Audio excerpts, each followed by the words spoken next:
Good evening, everyone. So, there is very interesting news tonight that let's see if I can get my microphone more optimized. There we go. I think that should make a difference.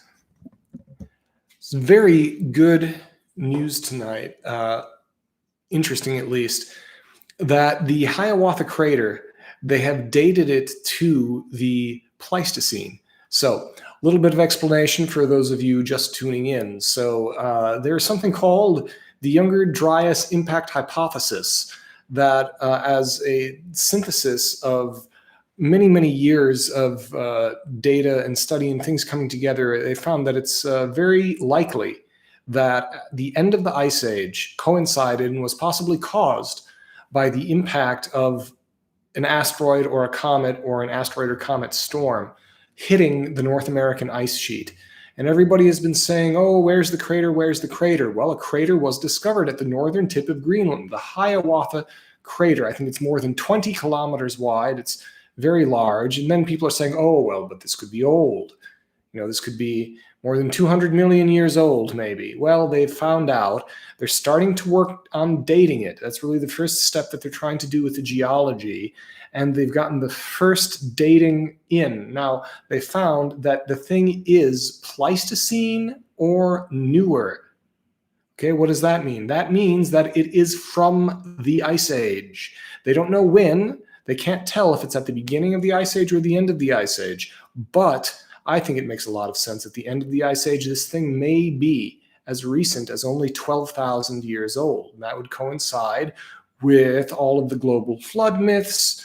If you're the kind of person who believes in Atlantis, this is evidence for that. So the way that the scientists were dating this is that they looked at the erosional profile to see how fresh the crater was, pretty much. And they found that, these features are fresh enough that it's no older than the Pleistocene. I think that it's probably going to take, you're going to get much more precise dates if they can take some glacier core samples.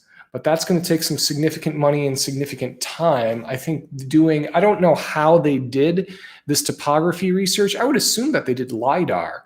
They probably do have a LIDAR map, or maybe they sent out a drone to make one, possibly satellite LIDAR. But this is likely what they were using to look at this topography, to see how it was eroded. They were also able to see how big they thought the asteroid was, or the impactor, the bolide. In the news reports, I'm looking forward to more information on this. If you find out, please comment below. The size of this thing is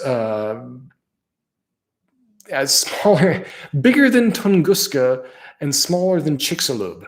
And again, literally translating into English there, the Chicxulub crater was the impact on the Yucatan Peninsula that killed the dinosaurs. That was huge.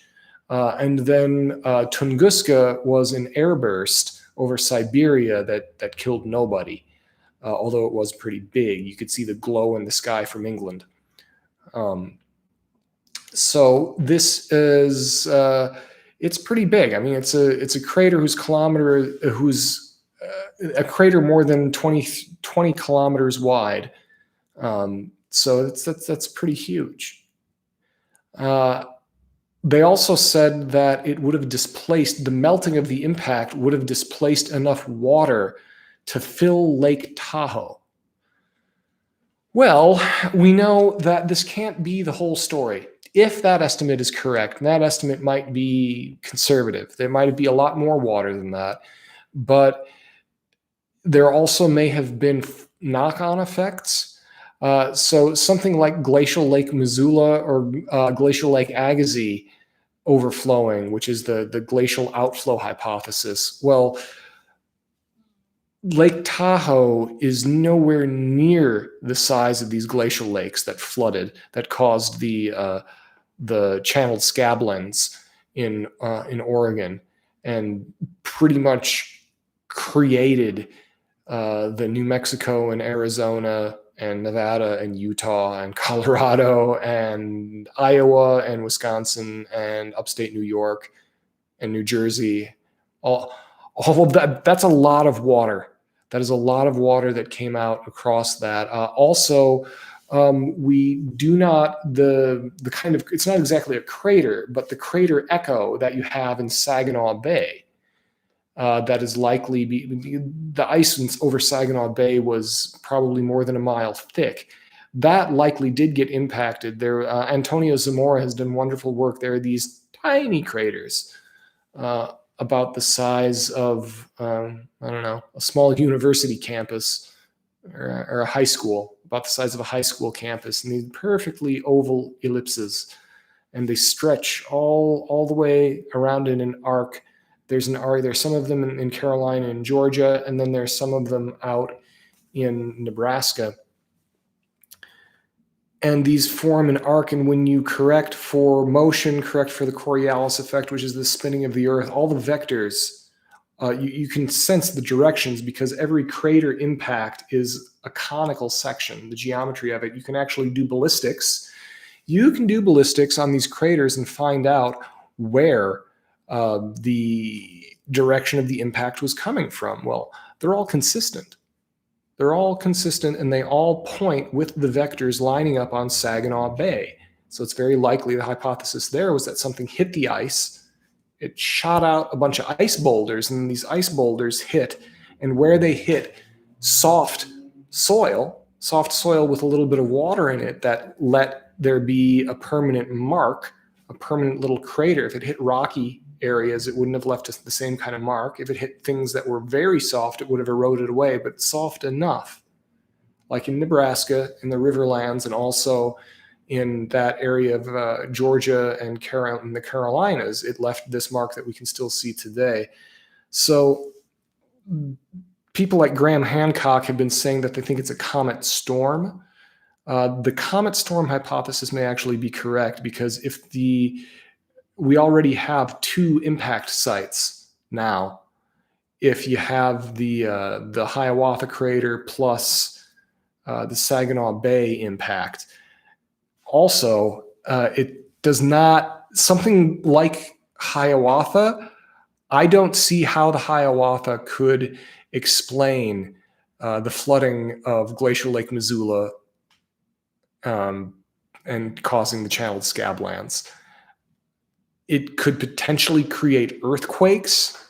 And now, if you're still a believer in the glacial dam outflow hypothesis, it's possible that an impact on Greenland of that size would create earthquakes, which would upset the water being held back under the glaciers. And so you're smushing the ice sheet, it creates shock waves.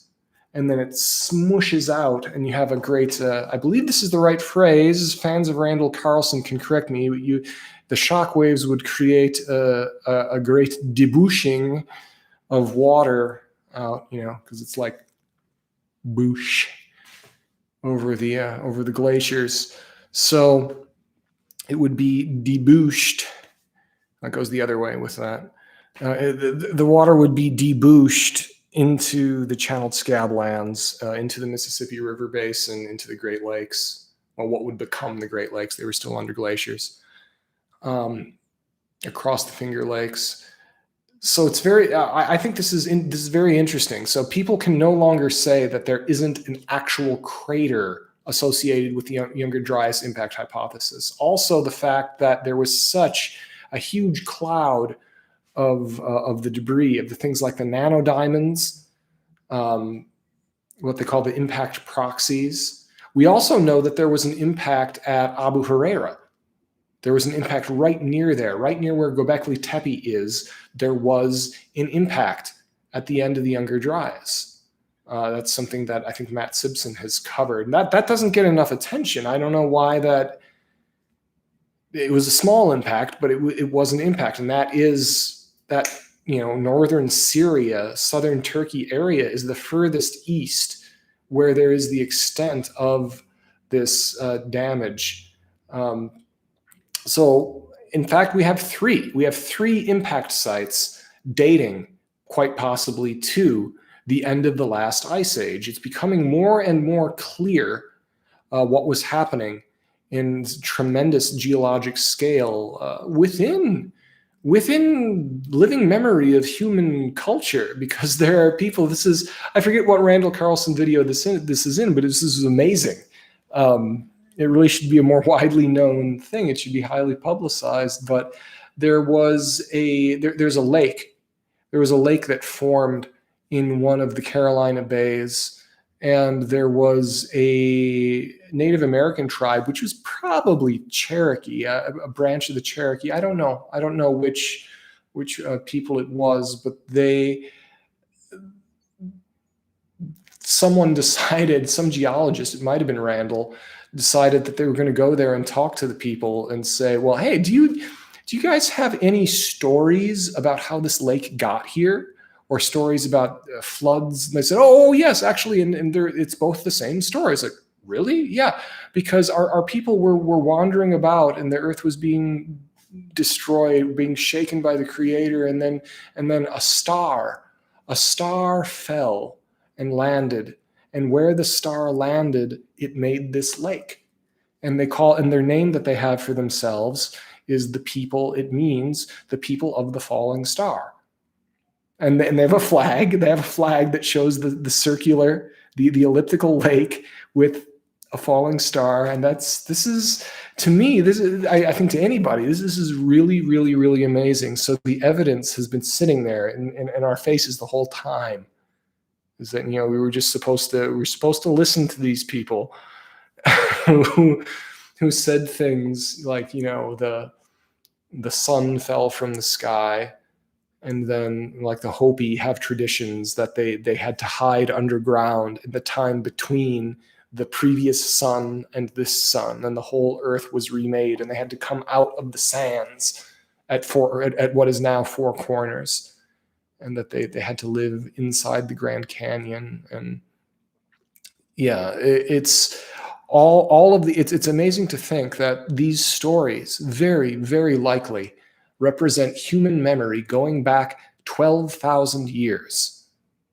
And it is, in a sense, just like the stories of Troy are corroborating evidence for the archaeological finds there. These stories of the falling star, of coming out of the sands, support what science and geology are now catching up with.